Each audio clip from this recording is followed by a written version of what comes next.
আমাদের টাইফয়েড টিকা দিবে। তো আমি অনেক বেশি নার্ভাস, অনেক ভয় করতেছে, কি করব কিছুই বুঝতে পারতেছি না। আর তোমরা কারা কারা আমার মতো টাইফয়েড টিকা দিবা অবশ্যই কমেন্টে জানাও। আজকে হলো কি অক্টোবরের 15 তারিখ, তোমাদের কত তারিখে দিছো অবশ্যই বলবা। আর তোমরা কারা কারা দিছো, তোমাদের কি কি হয়েছে সেটাও বলবা। আজকে হচ্ছে কি টিকা দিব, ব্লগটা এখান থেকেই শুরু। এখন আমি আমাদের স্কুলে যাব, খারজানা সরকারি প্রাথমিক বিদ্যালয়। আমি এই ড্রেসটা পরে যাব, দেখতেই থাকো। রায়ানের আপু টাইফয়েড টিকা দিতে যাবে, তাই রায়ানও রেডি হচ্ছে। এদিকে আমার রায়ান বাবা রেডি, সানগ্লাস পরে মাশাআল্লাহ রেডি হয়ে বসে আছে। এখন রায়ানের আপুর সাথে টিকা দিতে যাবে, এটা একটা এনজয়। কিন্তু আমার রোজা মামুনের কাছে একটু ভয় লাগতেছে।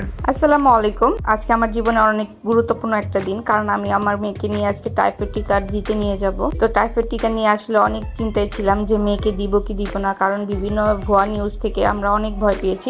বিবিসি নিউজ থেকে জানলাম না এটার কোনো ক্ষতিকর দিক নেই, তাই সকালবেলা ঘুম থেকে উঠে মেয়েকে নিয়ে সব কাজ শেষ করে স্কুলে এসেছি। এটা রোজার প্রাইমারি স্কুল, শুধু এটা রোজার প্রাইমারি স্কুল না, এটা বলতে গেলে আমার শ্বশুর এই স্কুলে লেখাপড়া করেছে, রোজার বাবা আর চাচুরা এই স্কুলে লেখাপড়া করেছে, এখন রোজা লেখাপড়া করছে। তো সকাল থেকে টাইফয়েড টিকা শুরু হয়ে গেছে। তো এখানে ম্যাডামরা একে একে সবাইকে লাইন ধরিয়ে টিকা, আর এখানে ক্লাস ভেদে টিকাটা দিচ্ছে। তো রোজাদের পালা এখন প্রথমে ক্লাস 3 হয়ে গেল, এখন রোজা ক্লাস 2-তে পড়ে। তো ক্লাসরুমে বসে আছি রোজাকে একটু সাহস দেওয়ার জন্য। আর এদিকে আলফিয়া তো অনেক এনজয় করছে, সে অনেক মজা পাচ্ছে। আর এদিকে ম্যাডাম এক এক করে নাম ডেকে টিকা দিচ্ছে। বাচ্চাদের রিয়াকশন জানার চেষ্টা করতেছি, অনেকে ভয় পাচ্ছে কিন্তু ব্যথার বা কোনো কিছুর সমস্যা নেই, ভয়টা আসলে মেইনলি ওদের কাজ করছে। তো রোজামণিও সিরিয়ালে দাঁড়িয়ে পড়েছি, এরপর রোজামণির পালা। রোজামণি তো খুব ভয় পাচ্ছে, তারপরেও একটু সাহস দিচ্ছি আমি, কাছে থেকে ওর টিকা দিয়েছি যাতে ও একটু সাহস পায়, একটু ভালোভাবে টিকা দিতে পারে। তো ওকে আমি বলছি ভয় পেও না, ওকে ধরে আছি, সাহস দিচ্ছি।